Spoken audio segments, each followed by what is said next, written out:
आज हम बात करेंगे दाब एवं वैज्ञानिक यंत्र के बारे में। ये सेमेस्टर 3 का टॉपिक है। माई सेल्फ डॉक्टर त्रिपुरारी पूजन, डाइट लेक्चरर, डाइट बलरामपुर। इस यूनिट में हम ये पढ़ेंगे कि दाब क्या होता है, दाब और बल के बीच क्या अंतर संबंध है, उत्प्लावन बल क्या है, आर्किमिडीज का सिद्धांत क्या है, प्लवन का सिद्धांत क्या है, कितने टाइप के दाब होते हैं और उनका दैनिक जीवन में क्या प्रभाव होता है। कुछ साइंटिफिक ऑपरेटर्स के बारे में भी हम चर्चा करेंगे। वैज्ञानिक यंत्र और उसका क्या उपयोग होता है उसके बारे में भी हम चर्चा करेंगे। पहले हम जानते हैं कि दाब क्या होता है। दाब, ये वर्ड आते ही एक संकल्पना मन में बन जाती है। दाब का मतलब दबाना, दाब का मतलब दबाना। तो दबाएंगे कैसे? यानी अगर हम किसी वस्तु पर बल लगाते हैं तो वो क्या होती है, दब जाती है।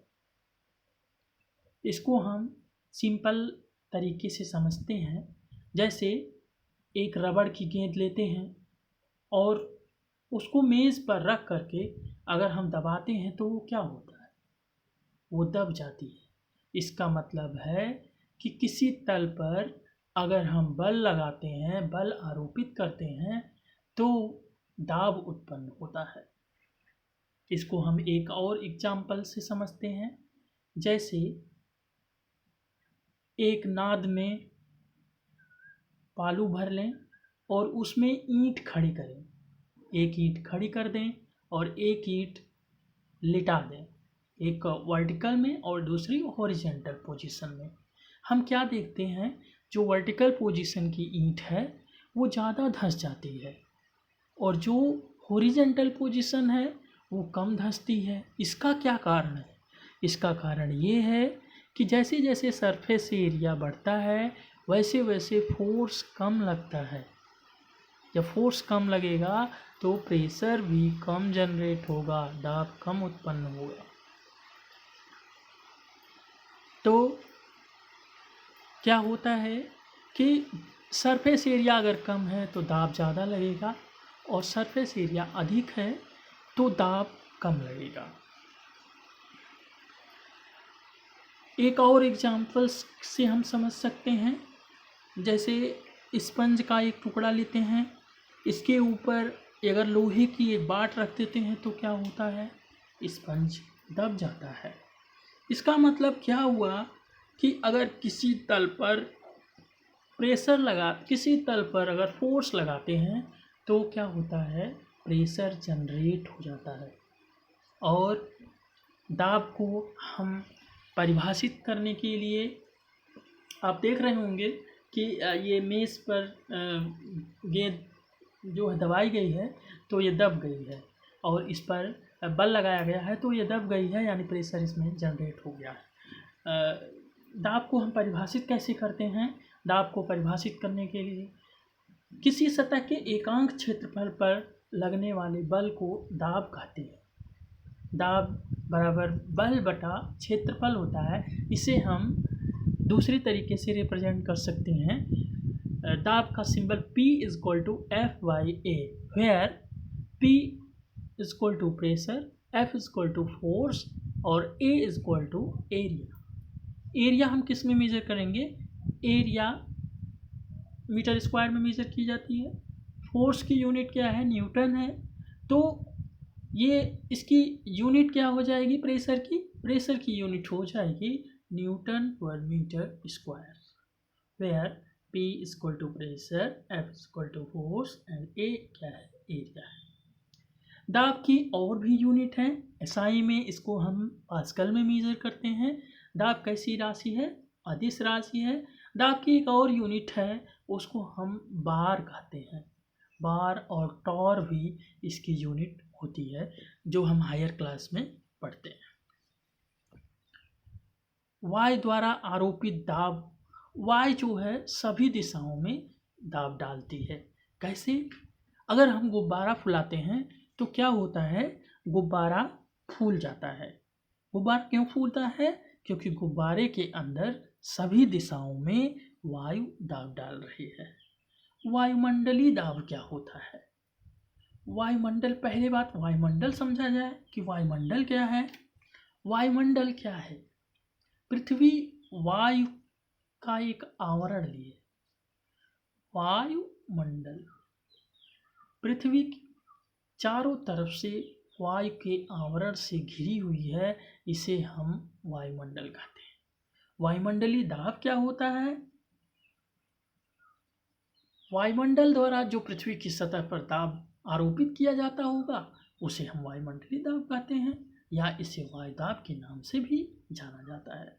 वायुमंडल के कारण पृथ्वी की सतह पर जो दाब लगता है उसे वायुमंडलीय दाब कहते हैं, इसे वायुदाब भी कहा जाता है।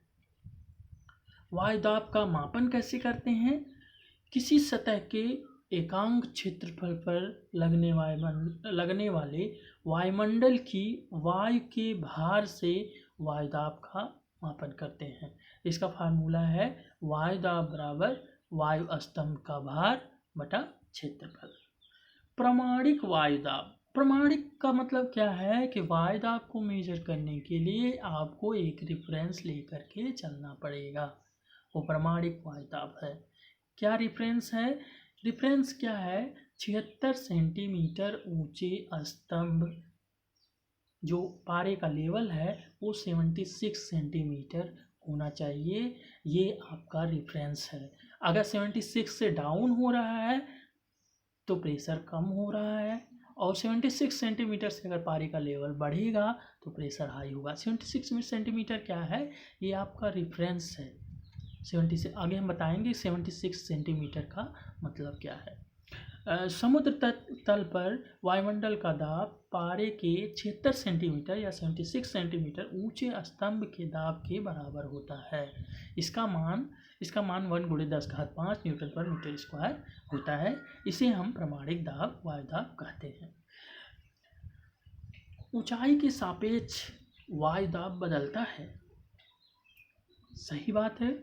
अगर जैसे हम पहाड़ों पर जाते हैं तो हमें सांस लेने में दिक्कत होने लगती है। क्यों? क्योंकि वहाँ वायुदाब कम हो जाता है। जैसे जैसे हम ऊपर जाते हैं वैसे वैसे वायुदाब कम होता है। प्रत्येक 110 मीटर ऊपर जाने पर वायुदाब का मान 1 सेंटीमीटर स्तंभ के बराबर नीचे गिर जाता है। वायुदाब का कुछ उपयोग है। वायुदाब आधारित उपकरण हैं जो हम यूज़ करते हैं, जैसे आपका जल पंप है।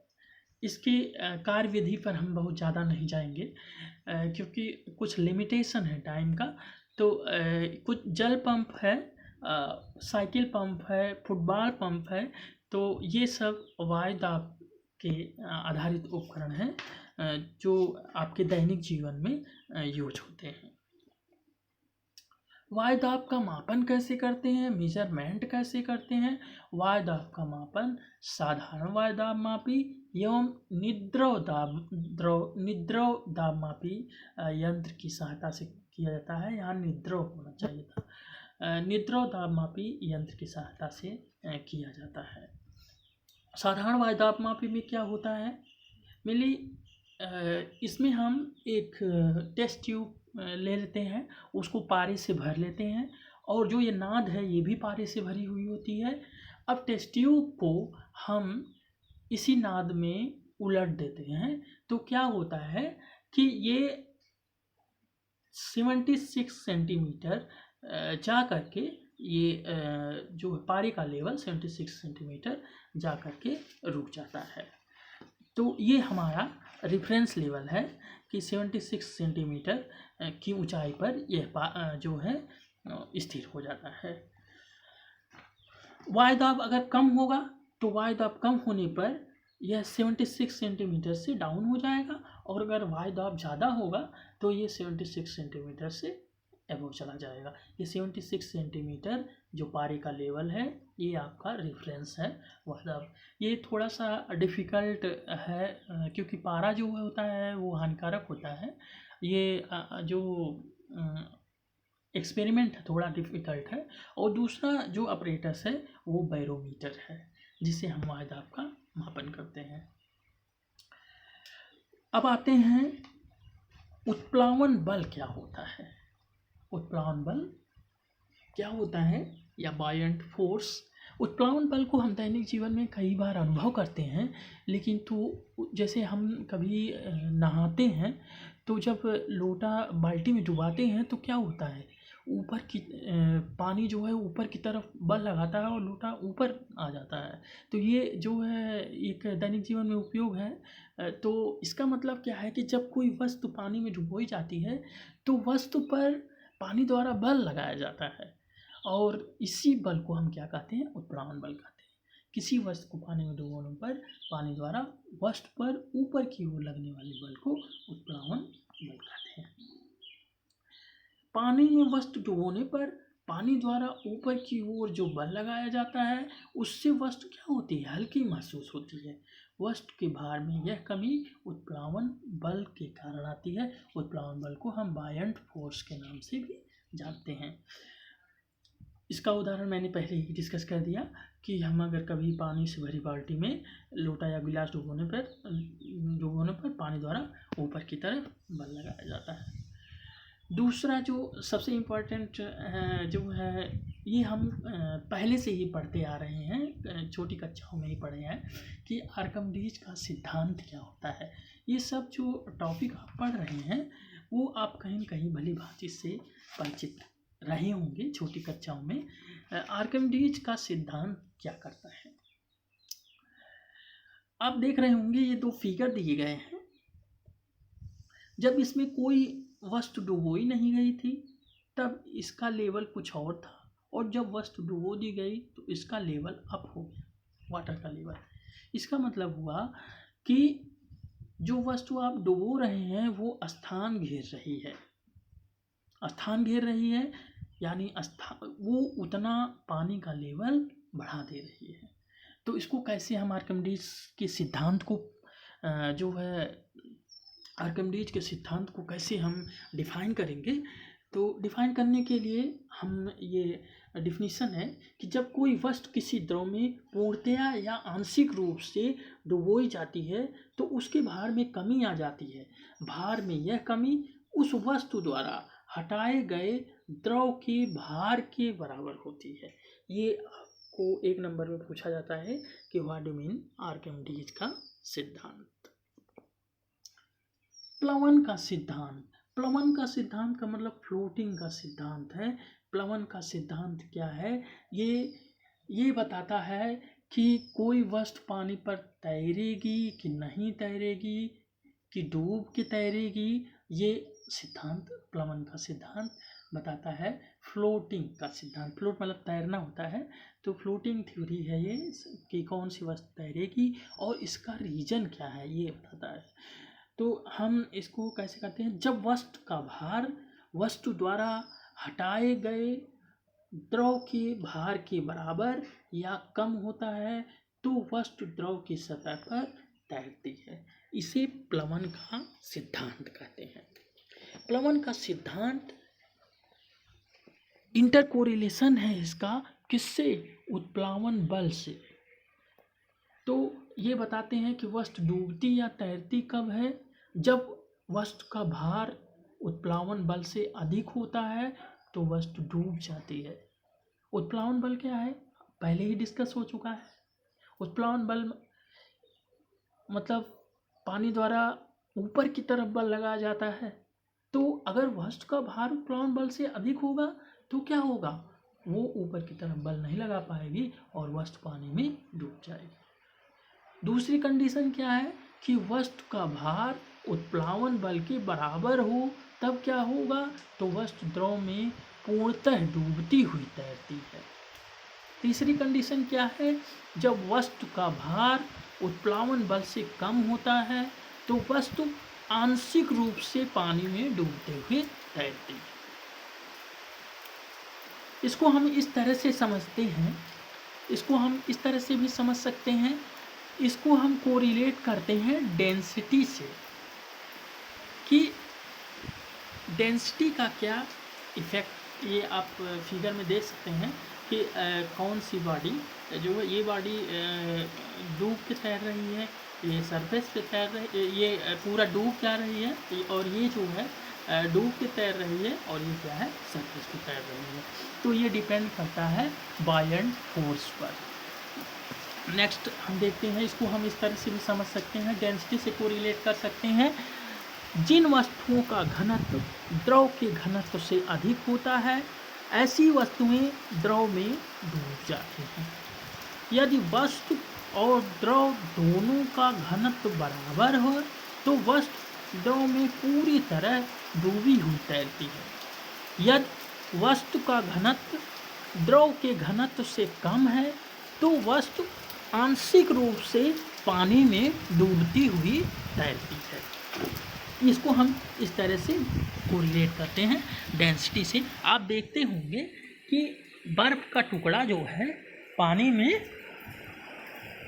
डूबते हुए तैरता है ना। इसका मतलब है कि आइस की डेंसिटी जो है वाटर से कम होती है, इसलिए वह आंशिक रूप से पानी में डूबता हुआ तैरता है। द्रव के दाब की बात अगर हम करें तो द्रव जो होता है वो चारों दिशा में दाब डालता है। इसको हम एक एक्सपेरिमेंट से भी कर सकते हैं। जैसे आप किसी भी टीन के डिब्बे में एक समान ऊंचाई पर छेद कर दें और उसमें नल, अगर आप नल का पानी खोलेंगे तो क्या होता है कि सभी छिद्र में से पानी समान वेग से निकलेगा।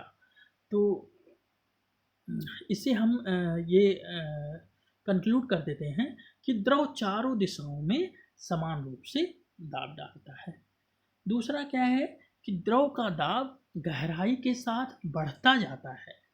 जैसे जैसे हम नीचे जाते हैं वैसे वैसे द्रव का दाब ज़्यादा होता है। इस फिगर से हम देख ले रहे हैं कि जैसे जैसे ये 3 वाल्व लगे हैं, 3 जगह छेद किया गया है, और इसमें देख रहे हैं कि जो नीचे वाला वाल्व से पानी निकल रहा है उसका फोर्स ज़्यादा है, वो दूर तक फेंक रहा है, दूसरा वाला कम फेंक रहा है, तीसरा पहला वाला कम।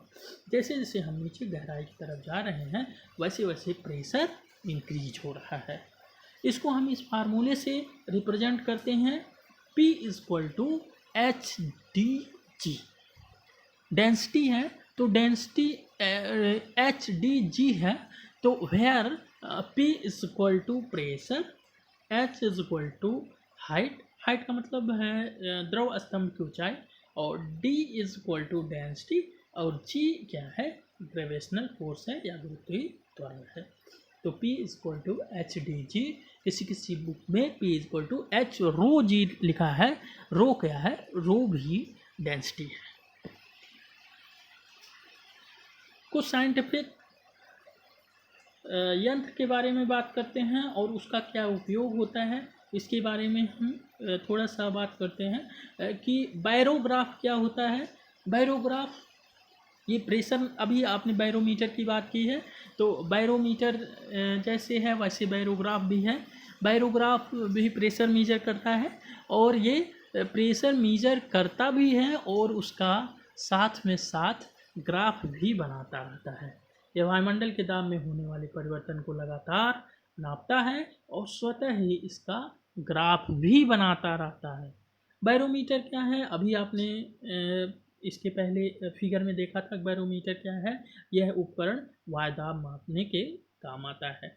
हाइड्रोमीटर क्या है, ये हाइड्रोमीटर उपकरण द्वारा द्रव का अपेक्षिक घनत्व ज्ञात करते हैं। क्या ज्ञात करते हैं, ये सब क्वेश्चन 1 नंबर में आ सकते हैं कि हाइड्रोमीटर से क्या मेजर किया जाता है, बैरोमीटर से क्या मेजर किया जाता है। तो हाइड्रोमीटर से क्या रिप्रेजेंट करते हैं, हाइड्रोमीटर से क्या मेजर करते हैं, इस उपकरण द्वारा द्रव का रिलेटिव डेंसिटी मेजर करते हैं, अपेक्षिक घनत्व ज्ञात करते हैं।